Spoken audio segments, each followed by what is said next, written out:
What's up? Hey, hello, everyone. Whoa, it is the merge episode. How crazy. We're sort of halfway, not really, through the season, and it was the start of the jury this episode. Crazy. So we said goodbye-bye to Neal, and I was sort of sad that he didn't get any hashtags with his hashtag Mount St. Neal.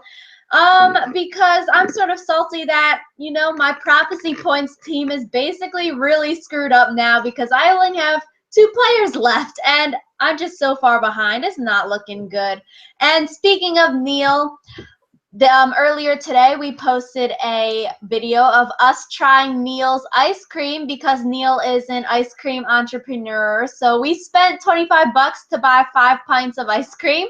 So you should definitely It was not worth it at all. check that out after this or before this and then come back. So my name is Rachel. And I'm Alyssa. And like Rachel said, today we said goodbye to Neal.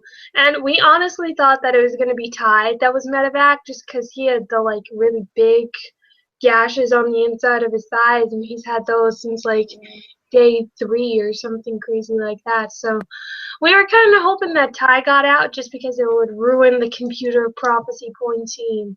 But alas. Our teams are just so bad now. Basically, the computer team is going to win. We're like 20 points behind. But now, on to actual talk of the episode. Do you want to kick it off, Rachel? yeet. So the first thing on the agenda, we've got everyone making a big deal about the quote-unquote original plan that we saw from the last episode at that tribal council when Peter got voted out. And, Scott was saying that he wanted to say original plan so then Julia would know to vote the right way. But wouldn't Julia be voting Peter anyway? Because why would she? You can't even put your own name down. So I don't know. That was sort of fishy. I feel like they said it to her just as a way for her to know, hey, you're sort of safe. Because if they had gone voting with Julia, then it would have been 5-1, but it could have theoretically been 3-3. But then obviously Aubrey flipped. But if it had been 3-3, then she would at least have some sort of chance. Yeah. And then Scott was very angry about the Brain tribe being so wishy-washy about whether voting Julia or Peter. And then it was sort of funny. Scott was like, oh, next tribal council, I'm just going to go up there and keep writing Aubrey and Joe and crossing them out until I figure out which one I want to vote for. And I mean, since Alyssa and I, we had a Survivor watch party with Josh, who was in the ice cream video yesterday, to watch the episode. And then during this time, we were sort of like, why is Scott so angry about this? And I guess, it's sort of like tribe loyalties and everything. So the Brain must have been so wishy-washy that we just didn't see on the TV episode, being so back and forth between Julia and Peter that it really irks some people the wrong way. And now, they're untrustworthy because they can't make up their dang mind. I mean, I think the fact that Aubrey literally switched the name at the voting podium was something that would be irksome because they were talking about how they didn't want Peter as an ally because you never knew what Peter was going to do. But I think the fact that Aubrey went so far as to literally switch her vote at the podium, that's pot meet kettle. Yeah. I would do it for dramatic flair, then you're about to get the screen time because some of these people are not getting any screen time. They got to do what they got to do. This game? Joe is even there? Nah, I don't know. Julia? Meh, I don't know. Michelle, maybe? Are they even on the show? But yeah, I mean, now Aubrey putting Julia and then crossing it out and then putting Peter, she was saying it puts a target on her and Joe's back, and then she gets so down in the dumps and becomes so I'm a free agent, and she's just very dramatic about I'm gonna get rid of Joe now because of what happened. I'm done. Brain is dead. I am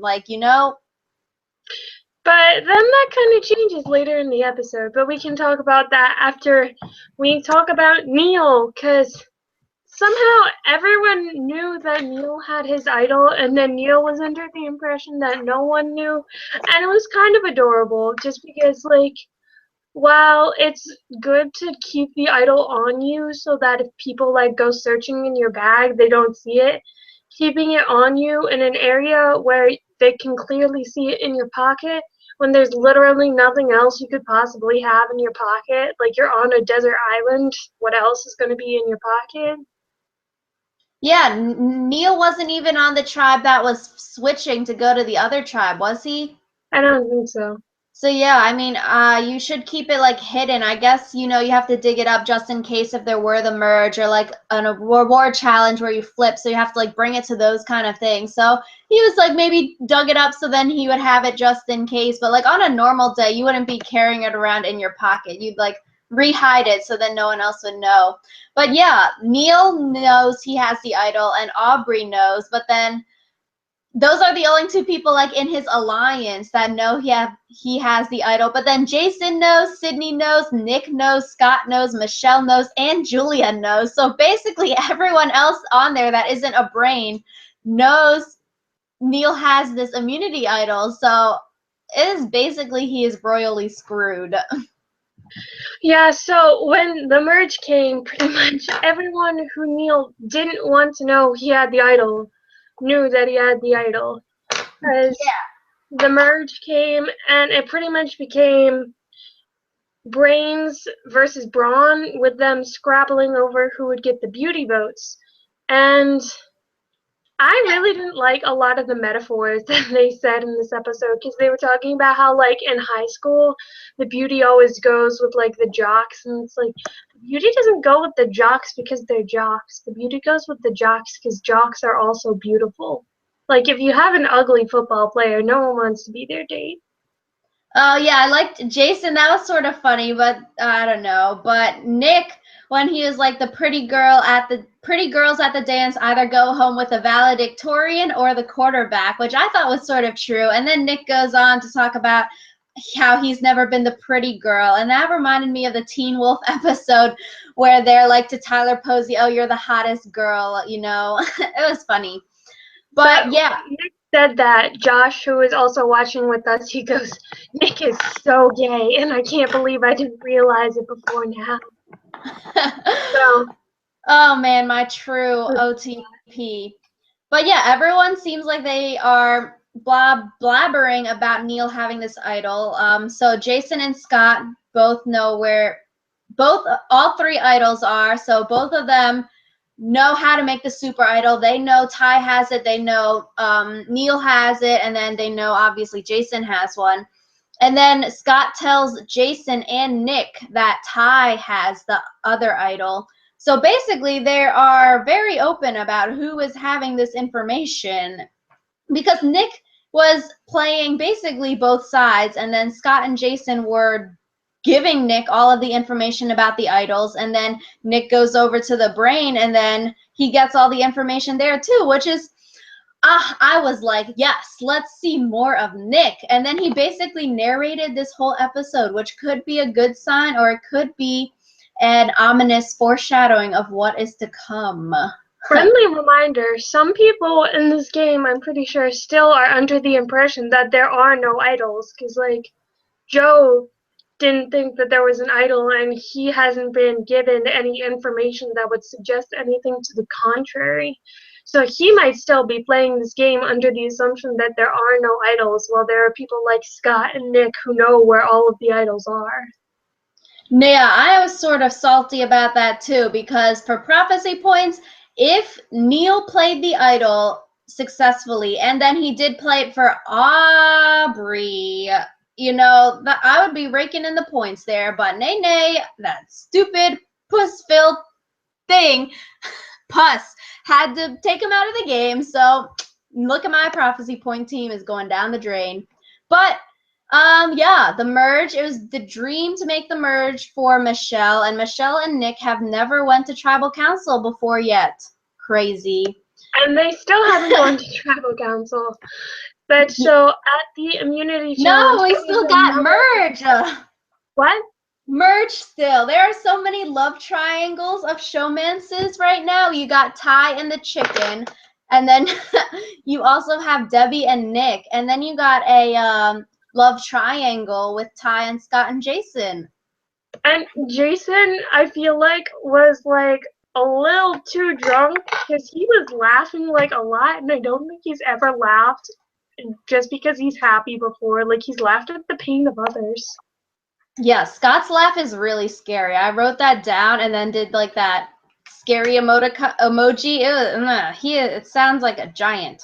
Very scary. But yeah, I think Nick is able to read people really well. He really worked both sides this episode, I feel like. And then, he could, I don't know really how to say it, but he could get the vibes of people saying how Brains doesn't want to work with Brawn because, their personalities won't mesh because one's loud and one's quiet. And then Nick gets the vibes that Ty and Scott are really close now, and then that Julia is now indebted to Scott. So he's really picking up on that. And then, I'm like, yes, Nick, let's keep going. Nick knows where two idols are, and he also dislikes Scott and Jason's overconfidence,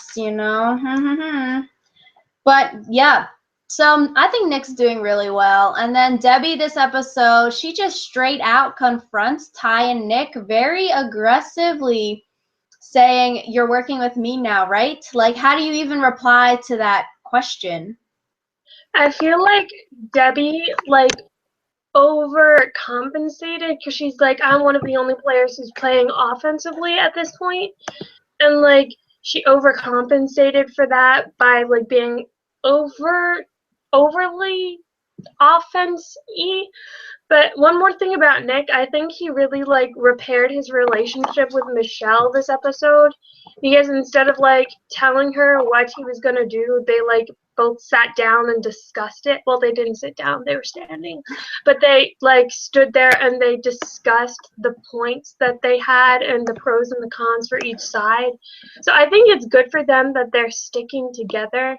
And I think it's also good for them that they're considering both sides instead of making a split-second decision.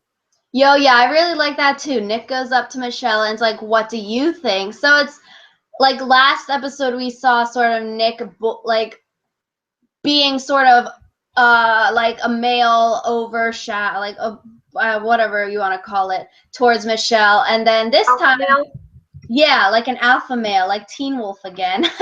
But now he's more like, I'm on your level, we need to work together. What do you think? And then you both input your opinions into that to come to one decision. And then they are saying, no, we need to go with Brawn this time, but they don't count out working with Brains later because Michelle does say that she thinks Brawn is way too controlling. So, maybe we'll see next time. But yeah, with Debbie again, she was very aggressive in that way. And then Aubrey notices that, that's not the way to get the numbers. That's not how you get people onto your side, because basically going up and confronting a person saying, "You're with me," right? That sort of puts the other person in sort of a awkward situation, because you sort of have to say yes because everyone's watching. But then if you say yes and then you go back on it later, people will be like, "Oh, you're such a backstabber," even though you were sort of put in that kind of weird situation. Yeah. But yeah, Aubrey did good. She's rising star this season. Yeah. Now can we go on to the immunity challenge? Yes. Another ball challenge, and we just think that Jeff Probst really likes balls. There was so many ball innuendos. It was golden. Ty's balls are banging together. Yo, I wrote that one down. And yeah. I think it's super funny because at that point, Jeff didn't even realize that what he said was super inappropriate. And then, everyone who was sitting on the bleachers was, dying of laughter. Yeah, I know. I'd be so distracted laughing. I would drop my waiter plate and then drop all the balls. Yeah, but Joe is out first in this immunity challenge. What a shocker, because Joe last season was amazing with balls. You know, it's not a name thing to be really good at balancing balls, you know? Well, we also had to balance on the beam, and I feel like Joe's body type, which is really short and really stocky, like, isn't the best body type for balancing. Because, like, the people like Neal and Nick who are longer and lankier, I feel like it's easier to balance. That's just how I feel like it'd be easier if you were sort of like not too tall or not, like not too short and wide. So like medium height and sort of lean. Because then like if you were like larger, it'd be off balance. You need like a nice center of mass. Oh, I those feel physics like days. one thing about this challenge is that when people went out, they went out one after the other. And it's like, it wasn't like one person dropped out and that was that. It was like two or three people were out at the same time. Yeah, it's sort of like the most people like get dropped, they drop the balls right at the beginning of like the next round. So when one ball was there, a lot of people get on, but like after the 3-4 minutes before the next round, then you're not as likely to drop unless you lose your focus. So yeah, Ty, Julia, and Nick are the final three in this challenge, all holding 2 balls, and then they move on to the round with you have to hold 3 balls on the plate. And I don't know, I really wanted Julia to win this one as a first immunity challenge. I feel like if she had won, that would have actually been really bad for her because I think Yeah. part of her whole strategy is the fact that she doesn't look very intimidating and she doesn't act very intimidating because, like, she's a young girl. And I feel like if she had won an immunity challenge, people would have been like, crap. Like, Yeah. she's not supposed to be able to do that. Yeah, that's true because yeah, I feel like she is very underestimated. So if she did start going on like an immunity win, then they'd be like, we got to get rid of her. And then Julia drops out, and then it's Ty versus Nick, and then we were rooting for Nick to win. Yeah, because, so we've been talking about prophecy points a lot, but if Ty had won, that would have been the worst thing for us possibly ever as far as prophecy points go. So we were really happy that Nick won, and we wouldn't say it was that surprising because, like, he looks like the kind of person who do well in challenges. Like, he's a taller, more muscular male, and those generally tend to, like, do well in challenges. Yeah, So I mean, Nick winning, it might put like a target on his back because it is the first immunity challenge, you know. Debbie, like Debbie said, he's a Greek god. He is very well built and is very muscular. So, you know, oh, being a challenge beast might not be good right now. And Nick didn't even have to win this because there was no way he was going to get voted out this time. So sometimes it might just be better to purposefully lose instead of putting a target on your back on the first single immunity challenge of the game, because now Nick might have a target on his back and then Scott could use it against Nick. Scott could be like, you know, even though I'm an NBA player, you know, Nick is rocking the challenges. Even though I look really strong, there might be other, you know, other aspects that he can use against other people now to get other people voted out first. one thing that we forgot to say before the immunity challenge, everyone was talking about all of the injuries that they had sustained and how they were all like super beaten up and how most of them had some sort of open sore or wound on their body. And some of those things were like pretty grody. Like, Yeah, ugh. these were all foreshadowing for what was to come. Even the preview before the episode started was talking about like the weather and like Caleb and the Med-evac. So then you like, you know, it's coming, it's coming. And those close up shots of the disgusting open wounds, oh my God. And then they did more like when the doctors came to camp. It was so disgusting. I could not watch. I actually thought it was really interesting because I want to be a doctor, but that's just me. So Uh, So before tribal, there are some more like tribal talk because everyone thinks they're going to tribal, and then JP comes to camp to wreck the party. But yeah, everyone was planning to vote out Aubrey, and then thinking that Neal would play the idol for himself, and then Aubrey would still go. So it'd be like flushing the idol and getting the person you want to go.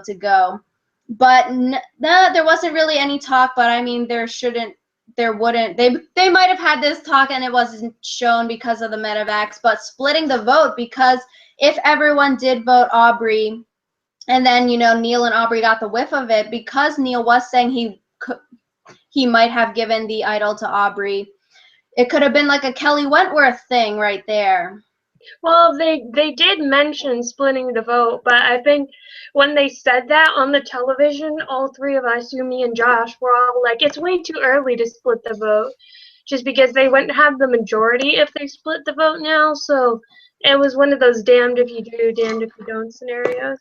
And one of the Yeah. other things was the other alliance effectively had a super idol since they had Ty on their side and they also had Jason on their side. So if Scott had been like, "Hey guys, I think one of us is in trouble," he could have just gotten the idol from Jason and the idol from Ty, and they would have been able to use that post vote if they had thought there was any sort of trouble brewing. Yeah, I really feel like Scott and Jason, or just Scott, one of them has to tell Ty about that Jason does have the idol also, because leaving Ty out of the loop of like the super idol knowledge, because Jason knows now and some other people are starting to, because everyone's a blabbermouth and they all share who has the idol. If Ty's the last one to know that his number 2 in the love triangle of Jason also has an idol, and they didn't tell him about the potential super idol, that could not be good for I feel trust. like the absolute worst thing that could happen in this game would be if you thought that you had two solid allies who would each donate half of their idol to make you a super idol, and then one of them is like, "No, I'm not gonna do it," and then you get voted out because one of your allies wanted to keep an idol for themselves. Like that would be stone cold. Yo, that's why it's going to be so interesting if the super idol thing does play out, because if Scott were to be the one voted out, then he's trying to get the idols from Jason and Ty, and like one says yes and the other says no, or both say no. That'll be some backstabbing to the max. Mm-hmm. But I mean, a lot of But people would keep the idol for themselves, because who wants to save your competitor unless, it really depends, because, yeah. I feel like the only reason you would do that would be if it like turned the course of the game. Like if it was like a tie game and saving your ally would like put you in control for the rest of the game, that would be a very compelling reason to give up an idol, because then that would also like build up your final tribal, your resume for the jury. You could be like, well, I'm the one who gave us control of this game by giving away half of my idol to make the super idol. Yeah, that's like one of the only reasons I can think of that one would do that, because it has to be one of those odd number votes where saving someone else and losing your own safety is good for the good cause of your game, not just saving your friend because it's good for their game, but you need something that benefits both parties. Or something that like in the long term makes you Yeah. look good. Like Jeremy and Steven, how Jeremy giving up his idol for Steven didn't necessarily give Steven that much more time in the game, but it gave Jeremy a very compelling story at the final tribal to tell people. Yeah. Man, there's so many different facets, which is what makes this game so much fun. But now the sad part of when Jeff makes the house call, coming onto the island with Dr. Rupert for the Med-evac. Yeah, so they looked at Ty first, I believe. Yeah, it was Ty, Scott, Aubrey, and Neal. And, just like in horror movies, you don't want to be the last one, because I feel like they definitely were talking about it after the immunity challenge, and they were thinking, who has the worst thing. And then I think before going to camp, Jeff knew that Neal would be medevaced. Yeah, because when he went in, he didn't really look like he was expecting to leave empty-handed. Yeah. Like, I think he would have brought the smaller boat with him, the one without the canopy, if he had, like, expected for no one to be leaving with him, just because that's more stylish or whatever. But so they decided that Ty's injuries, since they were scabbing up, they would probably be safe. And then Aubrey and Scott, both of them, they were going to keep an for Aubrey, they were going to give her antibiotics, and they were going to keep an eye on both Aubrey and Scott to make sure that they weren't having an infection that spread to be even bigger. And then when it came to Neal, he had the one on his back, which Oh, looked really it was all grody. black. Yeah, but it wasn't actually that bad because it was just skin. And then Mount St. Neal, which was right by his knee. Oh, And it's I so think disgusting. if it had been anywhere other than by his knee, I think that it would have been okay. Because they had the same discussion with Jonathan Penner Yeah. in Micronesia, where when he got a slice on his knee, where it's like joints are really important because they are what allow you to move, FYI. So, like, something like the knee or the elbow is really dangerous just because you need it to be able to move your entire limb. And like Dr. Rupert said, an infection that spreads into the joint can destroy it within a matter of hours. Because, like, when you think about the knee, there is bone, but the patella isn't really what allows the knee to function. It's all the ligaments and the meniscus and stuff like that that makes us able to move comfortably. Yeah, and like even with James and the finger, it's the same kind of thing. But I mean, Neal, you should have just amputated it. Who needs a leg? Just cut it off and then keep playing. But joint schmoint, who needs it? Amputate it and then you keep on trucking. But really sucks for Neal. It really sucks to be medevaced, honestly. Him and Caleb, because there are so many doors left unclosed. That's the right word, I think. Like there's so many routes and so many options and just so many roads that could have happened. You know, what if, I made the merge? What if we used that idol tonight and got control? What if I made the final three? What if? So it's really sucky for Neal, I feel like. Especially because he was at like a pivotal point in the game where like what happened at that tribal council could have determined like the rest of the game. And I feel like the fact that Neal left with his idol still with him was kind of really important because like Aubrey was talking about how she was hoping the whole time that Neal would like give it to her or something. But Yeah, I feel like with the idol, because Dr. Rupert and Jeff were like, Neal, I'm pulling you from the game. I think it was dead right then. So I don't think he could have given it away because it was dead since they already said we're pulling you. So technically he's already out.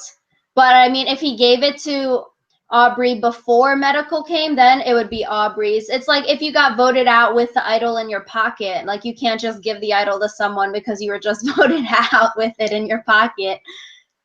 So I think it was a dead idol. But now Neal's got a neat souvenir as he is the king of Ponderosa. yeah, but we were also talking about whether or not the idol would be put immediately back into play because when you get voted out, it gets put back into play right after your tribal council. But since he was medevaced, it might be put into play sometime different, or it might not be put into play at all. So we'll see. Yeah, we'll see next time. There was no tribal this time, and it really puts the remaining 3 brain tribe members at the bottom. So we'll see next week. Should we guess now and then do prophecy points? Yeah. You go first since I went first last time. Okay, do you want to type who you want? Yeah, I'll type it into the chat. Okay.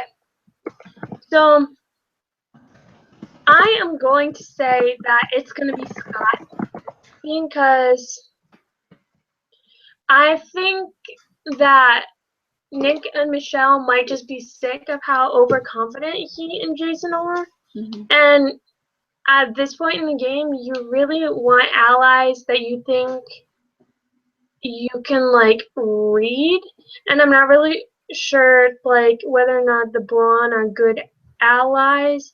And also Sydney, it looked like, was having a little bit of a blow up in the preview.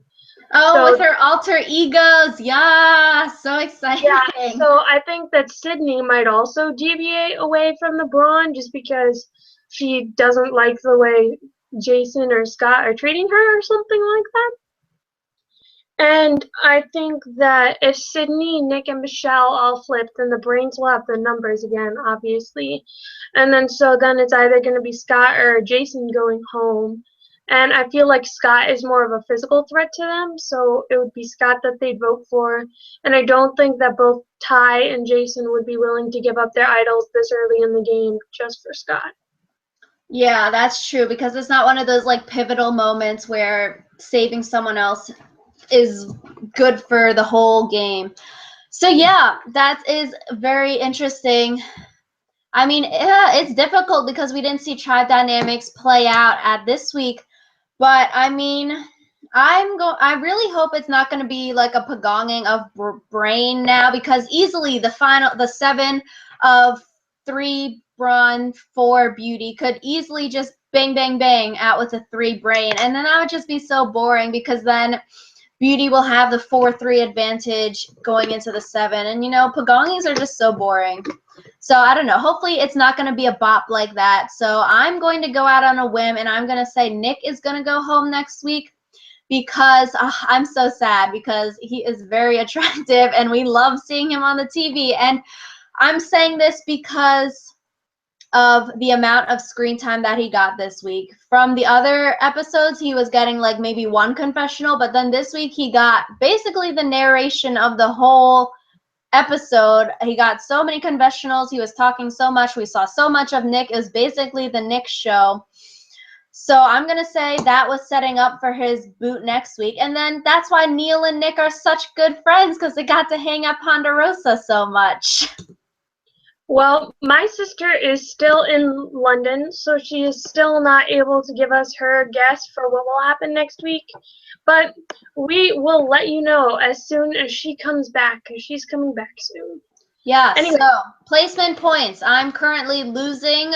I'm not by too much. Alyssa's in second, and then the computer team, which is the twin sister, is in first. So just a quick rundown. I have 45.5 points. Alyssa has 47, and then the computer has 62.5. So basically, we're done. But I got plus 6 points because 3 of my players made the merge, which were the only 3 that I have. Plus 1 point because Neal was checked by medical, and then plus 2 points because Neal cried when he was told that he's leaving, and then plus 2 because Neal is the king of Ponderosa, and then plus 4 because of Neal's placement points. So Neal was raking in the points today, and so sad because I wanted him to win some individual immunities and rewards to get me some more points, but alas. I gained a lot of points this week too. 6 for 3 of my players making the merge. 1 for Aubrey being checked by medical. 2 because Aubrey cried after Neal left because it kind of screwed up her entire game. And 2 for Nick winning the individual immunity. And then the computer team creamed us this week.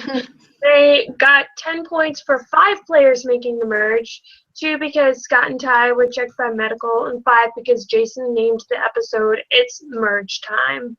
Oh, so sad. We need those points for us. The queen We were has really to hoping go down. that this week one of the computer team's players would be Med-evac, and then another of the computer team's players would be voted out of tribal. But alas. Oh, now we know how to pick people for prophecy. So next season we can pick a better team, especially when we do some rolling choices and not Rachel picks first every time. Yeah. Anyways, so let us know what you guys think about us posting on Thursdays instead of Fridays, and we'll see if we can change the night that we normally do our show. And also remember that we did taste Neal's ice cream, so if you want to see our reaction to that, check it out. Yes, make sure you watch us taste testing Neal's ice cream because we sort of feel bad because we totally roasted the ice cream about halfway through. So you got to at least get to that part. And then our bae Neal gets Med-evac. So, you know, it was a nice homage, I guess. It was meant to be. Yeah, I was kind of worried that we were going to end up eating the ice cream after Neal got voted out, and then it wouldn't be as big of a deal. So it was a good thing we got it in this week. Anyways, we will see you guys next week. We're super excited for next week's episode and to see how everything plays out, and we love doing this. Yes, So, yeah. as always, it has been lit, and the pun is intended. Bye, guys. Good.